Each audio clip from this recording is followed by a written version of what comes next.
네, 안녕하세요. 저는 다자유라고 하는 회사를 하고 있고요. 저희는 쓸모없다는 공간이라든가 그런 여러 가지 공간들을 좀 쓸모 있게 만드는 일을 하고 있습니다. 어, 솔직히 저도 고향이 제주도고요. 원래 대학교를 졸업하고 이제 취업 때문에 서울에서 약 10년 넘게 한 15년 정도 생활하다가 다시 제주로 내려왔는데요. 실제로 저보다 더 똑똑한 친구들은 이미 고등학교 졸업하자마자 더 좋은 학교에서 학업을 하기 위해서 올라갔는데, 그렇게 해서 이제 지방에서는 더 좋은 수도권이나 뭐 더 큰 도시로 이렇게 떠나서, 그렇게 지역에는 이제 남아있는 집들이, 빈집들이 저렇게 151만 채 정도가 있습니다. 2019년도 통계청인데, 워낙 빈집에 대한 정의들이 뭐 농림부가 틀리고 국토부가 틀리기 때문에 통계청도 틀리고, 통계청 기준이어서 좀 많아 보이긴 한데, 실제로 저는 저보다 더 많을 거라고 보고 있습니다. 빈집의 정의가 주택이 아니고 그 축사도 건축물에 포함되기 때문에 빈집이라고도 하고, 그리고 이미 허가받지 않은 무강 건물들까지도 빈집으로 보기 때문에 훨씬 저보다 더 많을 거로 저는 생각이 되고요. 실제로 아무도 우리나라에 빈집이 몇 채 있는지 아무도 모를 것 같아요. 실제로 그 리단위로 가면은 이장님이 그날 기분이 좋고 컨디션이 좋고, 그날따라 눈이 이제 잘 보이시면 빈집의 개수가 늘어나고요. 다음 바뀌는 이장님이 이제 노안이 많이 오신 분들은 이제 빈집이 잘 안 보이시는 거죠. 예. 그래서 지금 151만 채라고 하고 있는데, 지금까지 빈집이 많아서 문제는 절대 아니라고 보고 있어요, 저는. 실제로 우리가 돈이 많아서 문제가 되는 건 아니잖아요. 예. 빈집은 많은데 빈집을 활용할 수 있는 방법들이 없어서 지금까지는 문제가 됐던 건데요.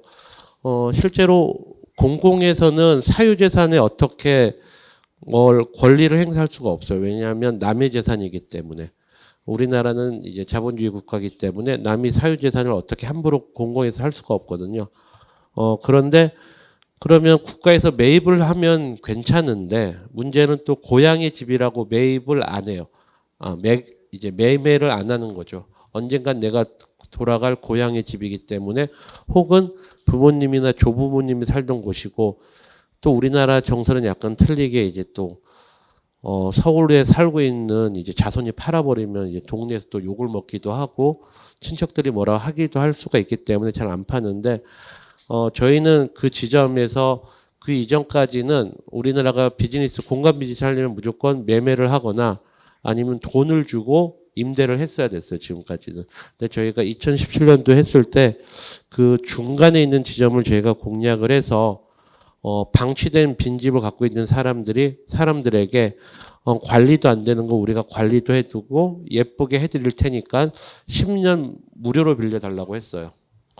실제로 그렇게 해서 저희가 10년 무료로 임대를 받고 잘 재생해서 고급 숙소로 사용한 다음에 그분들이 다시 고향에 들어올 쯤이면 저희가 반환해드리는 일을 하고 있습니다. 실제로 저희 특징이라고 하면 무료라는 점이죠. 10년 이상 장기 무상임대. 그러니까 매매를 하지 않기를 원하는, 이게 10년이든 20년이든 30년이든 소유권은 절대 줄 수 없다는 그런 분들이 있어요. 내 아들이 지금 뭐 서울대 치대를 다니는데 아니면 저 어디를 다니는데 다시 고향에 올 일은 없고, 다시는 감귤을 사업을 할 일은 없겠지만, 과수원 일을 할 일은 없겠지만 그래도 안 팔 것이다. 그런 분들 되게 많죠. 그리고 저희는 그걸 이제 보증금도 없이 권리금도 없이 임대료도 없이 사용하기 때문에 저희도 이제 어느 정도 운영상에서 자금이 절약되는 면도 있고요. 그리고 지역세기라는 건데요. 실제로 저희가 제주도에서 시작을 했는데, 제주도는 이제 현무암이 많죠. 검은색 돌들이 많아서 그걸로 지어진 집들이 많고요. 그리고 곡성 같은 경우에는 섬진강에서 나온 그 둥근 돌로 이제 집들을 만들더라고요. 각 지방마다 그 빈집, 오래된 빈집들은 지역의 특색을 담고 있어서 좀 더 지역에 가까운 숙소가 되지 않을까 생각을 하고 있고요. 그리고 사람이 살지 않기 때문에 저희가 비대면으로 운영하기 때문에 IoT 기술이라든가 여러 가지 기술을 통해서 보안에 저희가 신경을 많이 쓰고 있습니다. 실제로 이런 비즈니스를 할 때 우리가 매일 걱정을 하잖아요. 이게 잘 될까? 우선 뭐 가까운 친척들이나 가까운 친구한테 물어보면 무조건 안 된다고 하죠. 그 친구들은. 그 친구들이 잘 된다고 하는 사업을 하는 사람들은 더 안 될 거예요. 예. 항상 비즈니스는 남들이 안 된다는 거를 해야 잘 되는 걸로 알고 있는데, 하지만 그렇지만 진짜 이 사업이 잘 될지, 그리고 많은 자금이 들어가기 때문에 자금도 모을 겸 저희가 와디즈를 통해서 5번의 크라우드 펀딩을 했고요. 약 8억이 넘는 자금을 모집을 했습니다. 그렇게 해서 4채의 집을 완성을 했는데, 저희가 2017년부터 크라우드 펀딩을 통해서 자금을 모집을 했는데, 그 자금 모집하는 과정이 다 틀렸어요. 지금까지 공간 산업 하는 사람들이 자금을 모집하는 방법이랑 전혀 틀린 방법으로 했어요. 지금까지는 은행에서 자금을 빌렸다면 저희는 대중에게 자금을 빌렸는데, 그때 당시 클라우드 펀딩으로 자금을 모집할 때 되면 담보도 없고 아무것도 없었기 때문에 보통 8에서 15%, 20%까지 이자 금리가 그렇게 올랐었는데요. 저희는 3% 대신 이자 대신 현물로 드린다고 했어요. 숙박권을 드리는 개념으로 했고요. 그다음 두 번째는 이제 한정 판매. 기본적으로 이 한정 판매는 정확하게 그 저희 숙소를 원하는 소비자들을 길게 장기적으로 우리의 팬층을 끌기 위해서 저희가 전략적으로 저희가 판단했던 건데요. 즉 저희 숙소의 숙박권을 20매만 파는 거예요. 1년에 365일인데 365매를 판 게 아니고 딱 2박씩 주무실 수 있는 40일만 이용할 수 있는 숙박권을 딱 20매만 저희가 판매를 했죠. 와디즈를 통해서. 저희가 원했던 거는 이걸 단기간에 판매가 끝나고 다음에 계속해서 앵콜 요청이 들어오는 게 저희가 목표였는데, 실제로 저희가 1분 만에 거의 4천만 원어치 팔렸고, 그리고 다음에 앵콜들이 계속 들어왔어요. 그런 작전을 짜는 이유 중에 하나는 이런 것들이 다 잘 안 되면 다 자기 탓을 하게 만드는 거죠. 왜 숙박권을 왜 다재호는 20개밖에 안 팔어? 저런 빌어먹을 회사 40개를 팔아야지. 이런 요구가 나오는 게 아니고요. 내가 왜 그 시간에 알림을 못 받을까? 알림을 못 받을까? 해서 그분들 책임으로 돌리는 작전이랑 그분들이 왜 계속해서 우리 회사에 매달리게 만드는 방법으로 썼던 거죠. 그래서 그 매달리는 그 앵콜 수요를 바로 저희가 바로 몇 달 뒤에 주식형 펀드로 저희가 전환을 했죠. 3천만 원 그 이상 팔 수도 있었는데 바로 저희가 전환을 해서 그 수요를 3억이라는 신주 발행으로 저희가 돌려서 자금 조달을 했습니다. 그리고 지금은 많이 쓰는 방법이었는데, 저희가 이제 같이 함께 기획하는 프로젝트를 하나 한 적이 있었거든요. 건축주 프로젝트라고 했는데, 애견 건축주. 실제로 저희가 집이 없는 상태에서 숙박업소가 전혀 없는 상태에서 숙박권을 팔았죠. 네. 실제로 비어있는 집 2채를 비교해서 보여주고, 자, 숙박권을 팝니다. 숙박권을 산 사람들은 이 2개 집에서 1개 집을 선택할 권한이 있고, 이렇게 지정을 하시면 그다음부터는 계속 기획회에 참석을 해서 설계에 반영하게 해드리겠습니다. 그래서 모두가 짓는 건축주 프로젝트를 진행했었는데요. 그때도 3,500만 원 정도가 숙박권이 미친 사람들이죠. 실제로 숙박할 수 있는 공간이 하나도 없잖아요. 근데도 숙박권을 그분들이 사신 거죠. 실제로 이 펀딩을 저희가 진행했을 때 와디즈를 통해서 이제 공간 사업자들이 계속해서 연락이 왔다고 하더라고요. 이게 가능한 일이냐? 이게 뭐 금융에 관련되어 있는 법률이라든가 자본시장법이라든가 기타 여러 가지 법률에 해가 되지 않느냐라고 했는데, 저희는 만들 거기 때문에 기존에 있는 숙박업소에 있는 저희 숙박권을 대체도 해줄 수 있기 때문에 전혀 법적인 문제가 없는 걸로 했고, 실제 지금은 이런 방법을 많이들 쓰고 있어요. 여러 가지 공간 사업을 하는 스타트업들이. 실제로 저희가 4채를 먼저 만들었고, 거기를 경험했던 주주분들이 전부 긍정적인 경험을 했고요. 다 100% 재투자 의사를 얘기해 주셨습니다. 실제로 지금도 계속해서 투자하고 싶다고 연락들이 많이 오시고요. 마침 또 저희가 봤더니 오늘 이 강연을 소개시켜 주신 분께서 저희 첫 번째 채권 투자자님이시더라고요. 그래서 저희가 다음 주주 펀딩을 또 신주 발행 펀딩을 준비한다 그랬더니 바로 소개시켜 달라고 공유를 해달라고 하셔서 빈집을 고쳐봐야 어떻게 고치겠느냐. 제일 많이 이미 머릿속에 선입견들이 많이 있어요. 빈집을 고쳐봐야 얼마나 고치겠어. 공무원분들도 그러시고요. 기본적으로 저희가 기사가 나면 댓글을 다는 분들이 다 그러세요. 예. 빈집을 고쳐봐요. 왜냐하면 지금까지의 빈집을 고친 기록들을 보거나 역사를 보면 전부 취약계층을 위해서 도배와 장판 수준, 보일러 고장나면 수리하는 수준에서 멈췄거든요.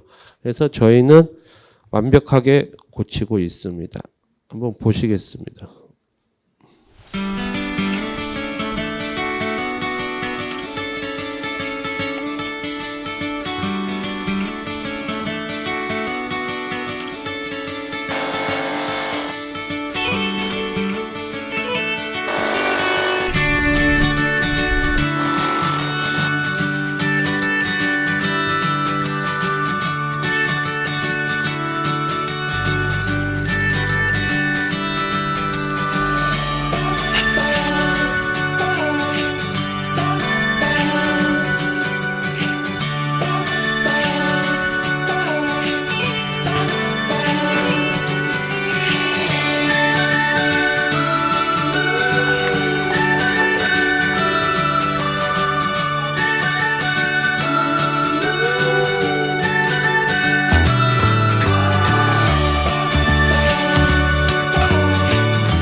저희는 빈집을 사람들이 이제 살고 싶은 공간, 갖고 싶은 공간으로 만드는 일을 하고 있고요. 실제로 묵어봤던 분들이 집 안 팔겠냐. 근데 솔직히 저희 소유의 집이 아니어서 저희가 팔 수가 없거든요. 예. 그래서 팔 수 없겠느냐 이런 얘기들을 많이 하십니다. 네. 근데 우리나라에서 저렇게 저희가 빈집을 고쳐서 숙박업을 하는 데 있어서 관련돼 있는 제도가 전혀 없어요. 네. 우리나라는 커피숍을 하려고 해도 휴게 음식점이라든가 아니면은 식당에서 술을 팔기 위해서는 일반 음식점, 더 나아가면 뭐 유용 음식점, 숙박업도 보통 쉽게 얘기하죠. 숙박업 등록하면 될 거 아니냐라고 하는데 숙박업이라는 건 자체가 없잖아요. 그게 호텔업이든 관광호텔업이든 한옥체험업이든 여관업이든 호스텔업이든 다양하게 나눠져 있는 그 업종에 맞춰야 되는데 저희는 빈집을 가지고 재생한 저렇게 사람이 살지 않는 비대면 숙소를 운영한다는 게 우리나라의 법률에 없기 때문에 저희가 계속 개선해 달라고 요청을 했다가 어느 날 민원이 들어와서 저희가 이제 영업 정지가 됐고 경찰 조사를 받았고 검찰 조사까지 받았는데요. 실제로 그러면서 이제 저희가 기존에는 2017년도부터 빈집 문제를 해결하는 스타트업이라든가 빈집 문제를 이제 다른 시각에서 바라본 스타트업이라고 해서 공공기관이라든가 여러 공모전, 여러 언론에서 되게 좋은 평가를 받고 있었는데 한순간에 이제 불법 업체로 저희가 낙인이 찍혀가지고요. 영업을 못하게 됐습니다. 마침 그날에 또 서울경제 기자가 저에게 뭐 좀 물어보려고 전화가 왔다가 제가 영업 정지된 줄 알고 바로 다음날 서울경제 일면에 저희가 신문에 나오게 됐죠. 그 이후부터 바로 그 다음날까지 해서 조선일보, 중앙일보, 매일경제부터 시작해서 이미 저희를 되게 좋은 회사라고 소개시켰던 모든 기자들이 앞다퉈가지고 이제 기사를 써주시기 시작을 했고요. 그래서 저희가 공론화가 되기 시작했습니다. 실제로 이렇게 공론화가 되지 않으면 제주도에 있는 작은 스타트업이 버텨내지 못했을 거예요. 솔직히 말씀드리면. 그렇게 해서 저희가 1년 3개월 동안 지자체하고 저희가 농림부랑 싸우면서 이 제도를 실증특례 사업에서 시범 사업자로 저희가 선정이 되었습니다. 솔직히 저렇게 오래 길게 저희가 싸울 줄은 몰랐어요. 실제로 이 모델을 농림부가 되게 좋아할 줄 알았거든요. 근데 농림부는 저희를 되게 반대했었고요.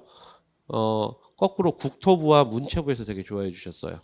근데 저도 몰랐죠. 우리나라 전 국토는 국토부가 하는 줄 알았어요. 예. 전 진짜 몰랐어요. 농촌은 농림부고 어촌은 해수부고 예, 섬은 행자부였나요? 예, 다 깎이 나눠져 있더라고요. 예, 근데 농림부가 뭐 농촌 지역은 우리 부서 일입니다 했더니 실제로 회의할 때 문체부하고 국토부가 아무 말도 안 하더라고요. 그 다음부터는. 예, 그래서 시작을 했는데 농림부도 계속 여론전에서 이제 계속 물리니까 이제 담당 공무원도 좌천이 한번 됐고 예, 좌천이 됐었고요. 농림부가 저희를 상대하는 게 아니고 농림부가 어디를 데리고 왔냐? 농어촌 민박협회를 데리고 왔어요.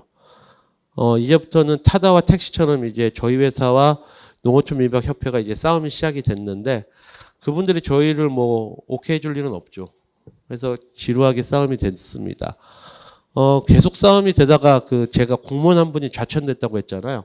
그분이 따로 저를 만나자고 해서 만났는데 그분이 계속 이 사업을 해야 되냐고 정말 진심으로 물어보시더라고요. 이제 회사도 곧 투자도 못 받고 해서 회사도 잘 안 되는 것 같은데 접는 게 어떠냐.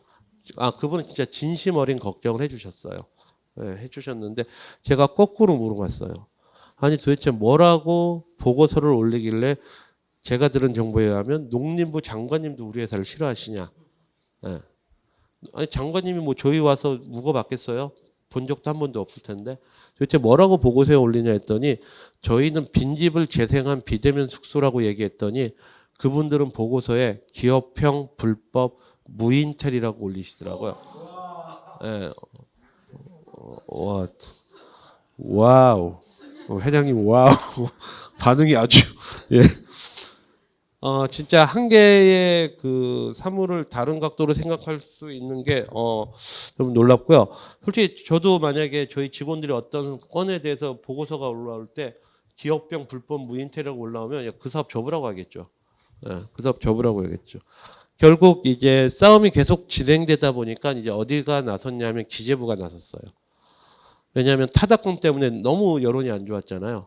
여론이 안 좋아지니까 이제 기재부가 나서서 한 걸음 모델, 서로 한 걸음씩 양보하자는 한 걸음 모델을 통해서 실제로 실사를 한번 내리고 왔어요. 실사를 한번 내려왔어요.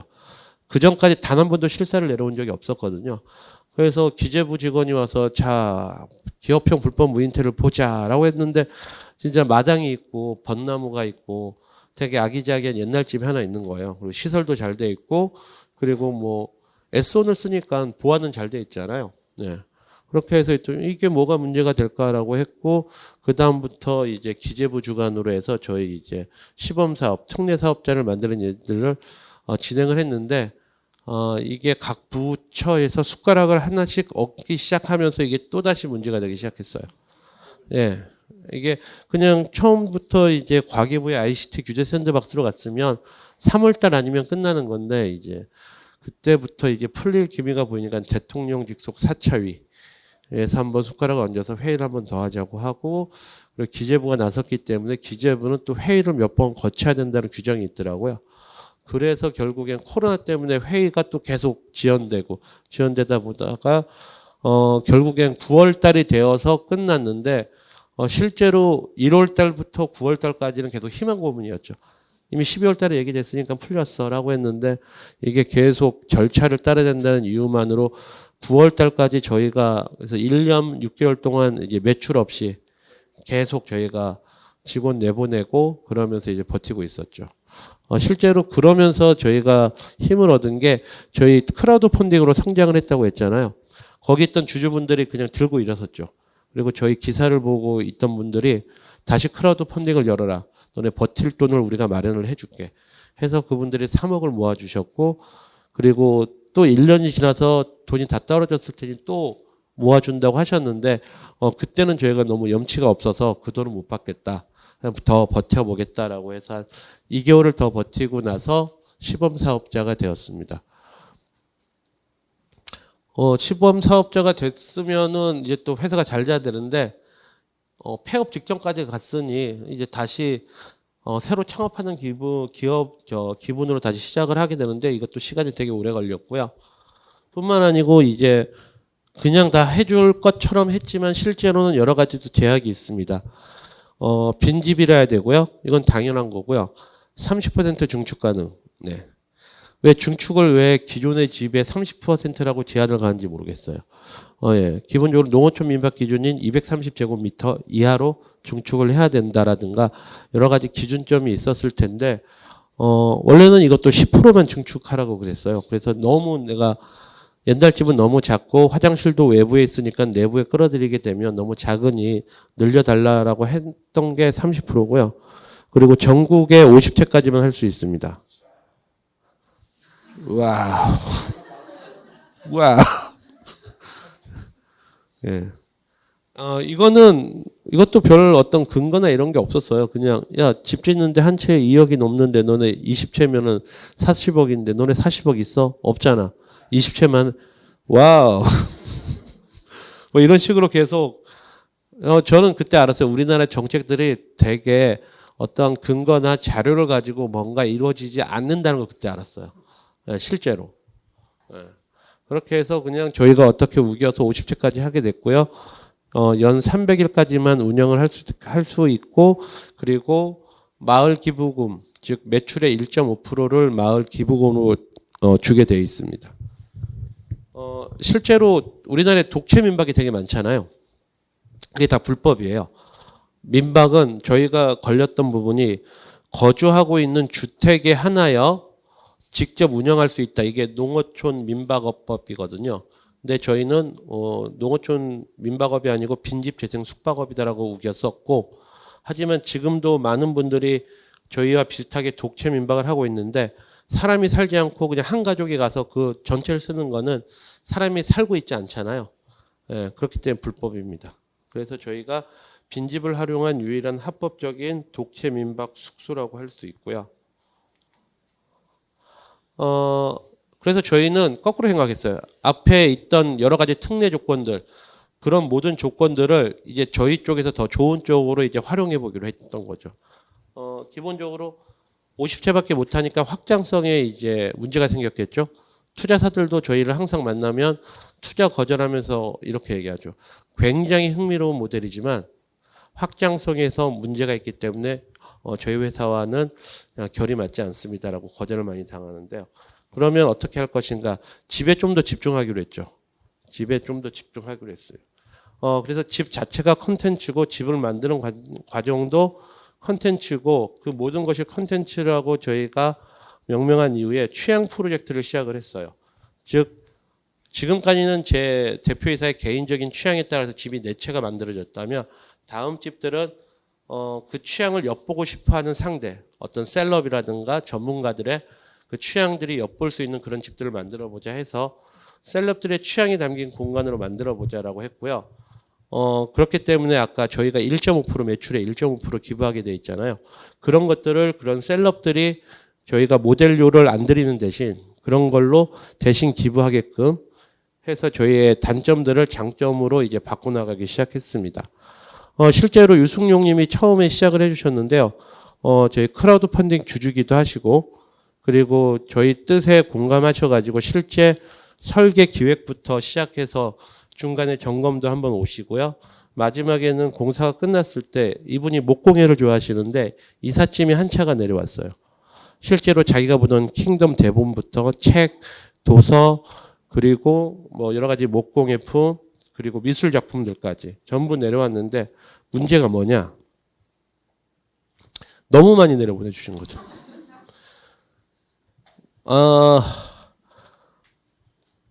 저희 샤시보다 더 비싼 그림들을 갖고 오시면 어떡합니까? 네, 실제로. 진짜 미술 작품들이 너무 많이 갖고 내려와서 이제 뭐 KT텔레콤이나 S1에 얘기할 때 좀 더 잘해달라고 얘기를 했고요. 예. 실제로 이 모든 과정을 저희가 영상으로 기록해서 유튜브에 올리고 있습니다. 그래서 다음에 허영만 선생님도 저희랑 같이 하고 싶어 하셨고요. 예.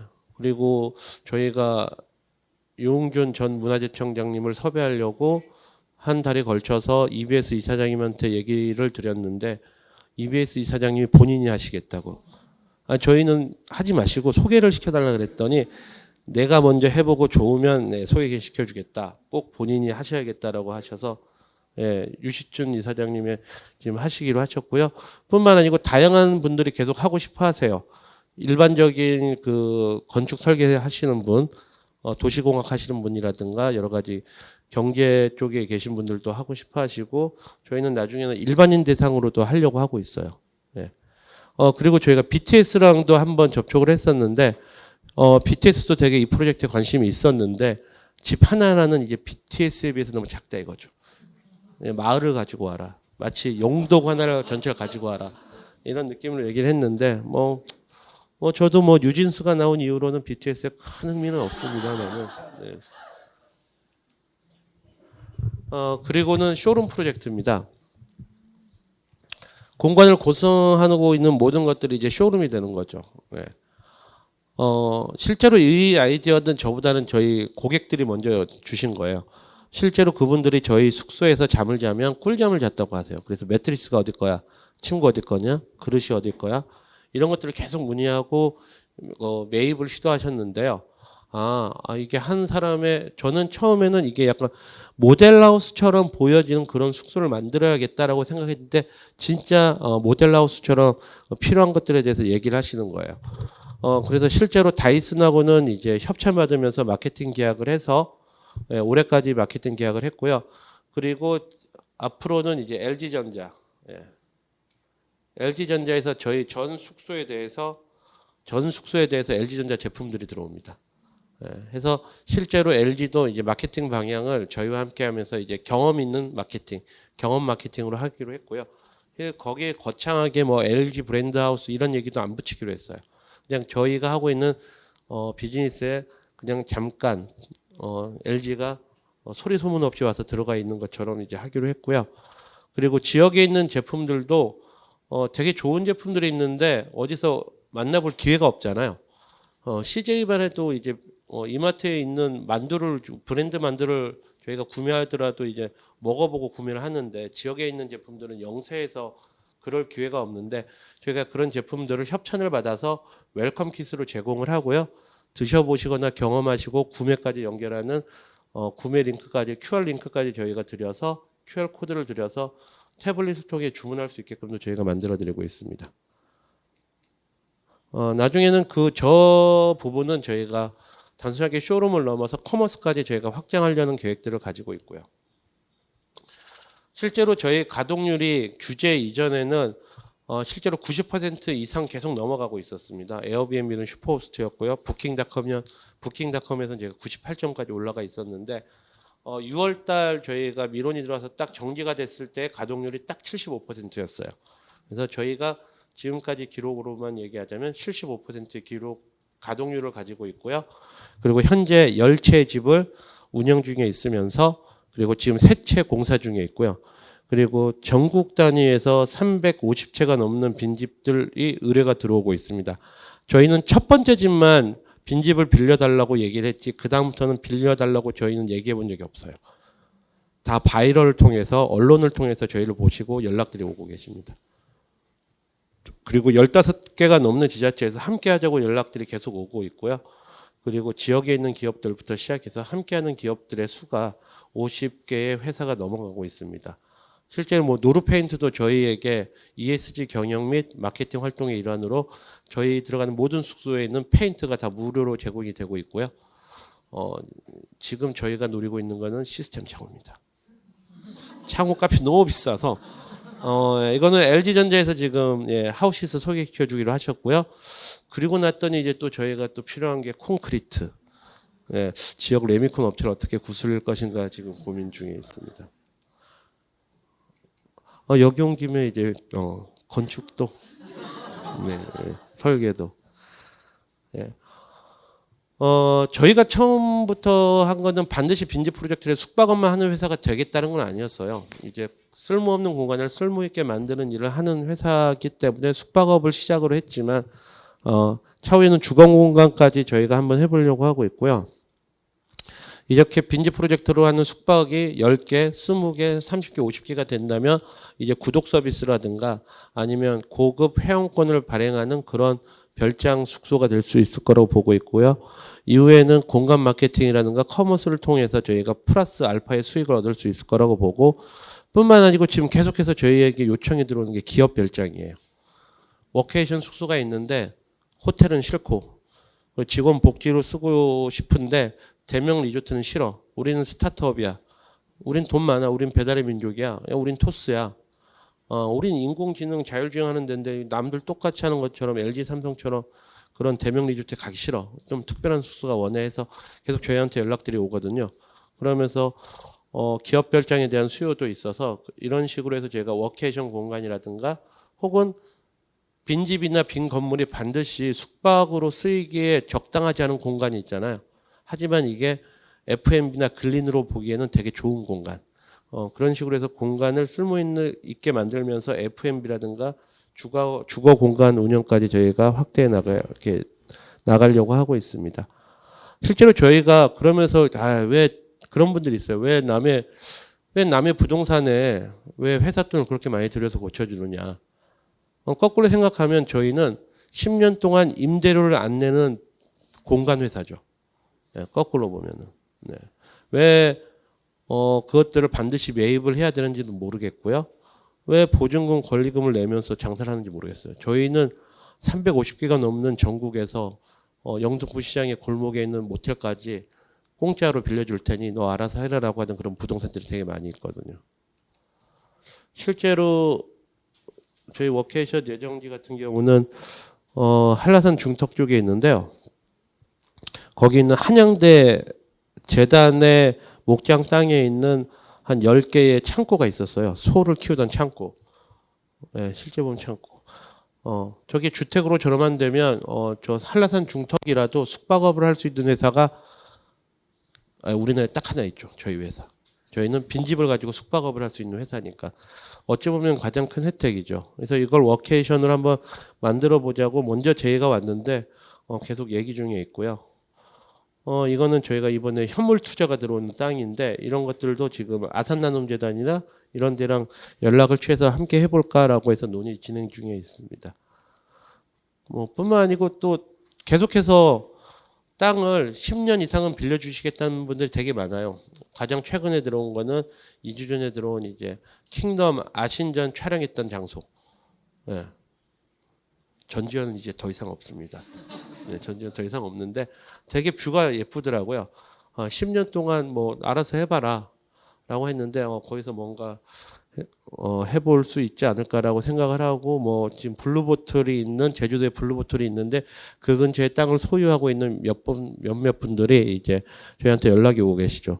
약간의 공공성을 띈 목적이라면 우리가 10년이 아니고 20년이고 30년이고 이제 매각은 안 하겠지만 이제 다제육하고 싶은 대로 해라. 제주관광공사와 함께.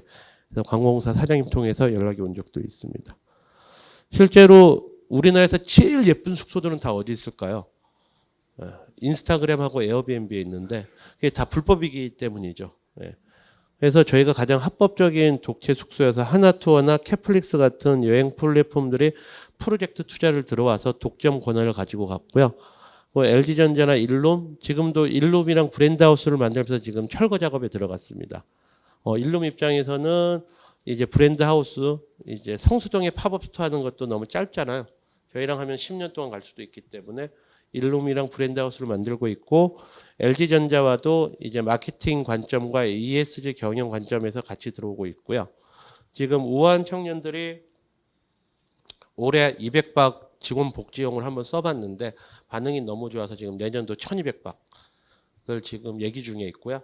우한 청년들뿐만 아니고 포지투닷 이번에 현대자동차에 6천억에 인수된 회사 거기서도 직원 복지 및 글로벌 인재들이 제주도를 왔다 갔다 하면서 워케이션 할 수 있게 숙소를 이제 풀부킹을 원하고 있어서 그분도 이제 저희가 얘기 중에 있습니다. 즉 저희가 만들 때도 딴 데서 도와주고 집도 남의 거고 임대료도 공짜고 그리고 만들기도 전에 이제 이런 회사들이 숙박권을 사주는 되게 기묘한 회사입니다. 네. 제 첫 번째 만든 집이고요. 예, 두 번째 만든 집이고요. 실제로 이 집을 되게 많이 좋아해요. 저희 주주나 저희 왔던 분들이 이 집을 되게 좋아하는 이유가 기본적으로 저희 다 할머니 집이나 고향 집에 온 것 같다는 느낌뿐만 아니고 감귤나무도 있고 마당이 넓어서 애들이 너무 좋아하는 거예요. 그래서 애들이 뭐라고 하냐면 우리 제주도에 있는 빨간 집하고 파란 집을 가자. 계속 그렇게 얘기한다고 하시더라고요.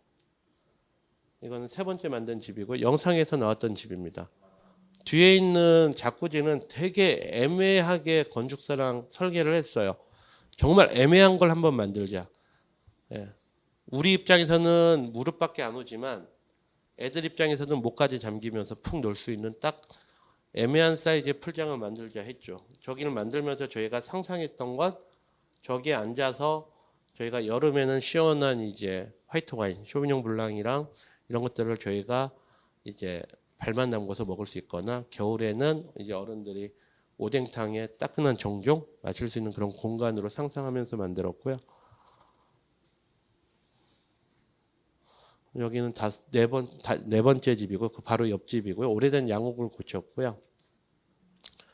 이것도 다섯 번째 집인데 오래된 바닷가에 있는 양옥집을 고친 그런 집입니다. 이 집은 거의 새 집인데 빈집이라고 저희가 문화재 보관하는 회사는 아니기 때문에 예. 그래도 되도록이면 옛날에 쓸만한 이제 그 뭔가 있으면 활용을 하려고 하는데 이 집은 정말 블록으로 만드는 집이어서 아예 철거하면서 그냥 아예 풀 철거를 하고 새로 지었어요. 정말로. 예. 쓸만한 것들이 너무 없어서. 그리고 저희가 일곱 번째 집이고요. 네, 여덟 번째 유승용님하고 만든 집. 네, 이것도 유승용님하고 집을 만들었고요. 예, 열 번째 바닷가 월령리라는 마을에 있는 집입니다. 예, 저 집은 저희가 상상을 했을 때 되게 낮은 지붕에 있는 되게 오래된 집이었는데 이 집은 바닷가가 핵심이겠다라고 해서 법적으로 허용할 수 있는 최대 단층의 높이까지 올라간 후에 다락에서 바다를 보면 좋겠다라고 상상을 하면서 만든 집입니다. 예.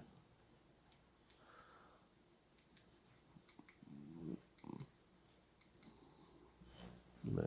뭐 저희 주주 명부까지 보실 필요가 없을 것 같아서. 저희 주주 명부를 보면 좋은 분들이 많이 들어와 있습니다. 저희 주주 명부를 보면 유승용님도 계시고요. 배달의 민족의 김봉진님도 계시고, 네, 좋은 분들이 많이 계십니다. 실제로 저희는 거의 개인 투자자들이 저희를 많이 좋아해 주세요. 네, 기본적으로 기관들이 저희를 그렇게 좋아하진 않아요. FA 관점에서 볼 때는 회수 전략이라든가 여러 가지 있을 때는 되게 큰 이익이 나고 회사가 어떤 크게 상장할 목표가 갖고 있어야 되는데 M&A는 될 것 같은데 나라에서 50채밖에 못한 회사에다가 부동산을 매입했으면 좋겠는데 매입할 의지는 있어 보이나 돈이 별로 없는 회사에 뭔가 알라블라 하고 있는데 일반적으로 개인들은 되게 좋아하세요. 정 안 되면 저희는 이자 대신 숙박권을 드리기도 하고 예, 그래서 개인분들이 되게 좋아하는 회사이기 때문에 저희는 언제든지 만약 기관 투자자가 잘 안 들어오면 저희는 정말 지금 350명의 주주가 있는데 아예 10,000명, 10만 명까지 우리 주주이자 우리 소비자로 만들 계획까지는 갖고 있습니다. 네, 이상입니다. 감사합니다.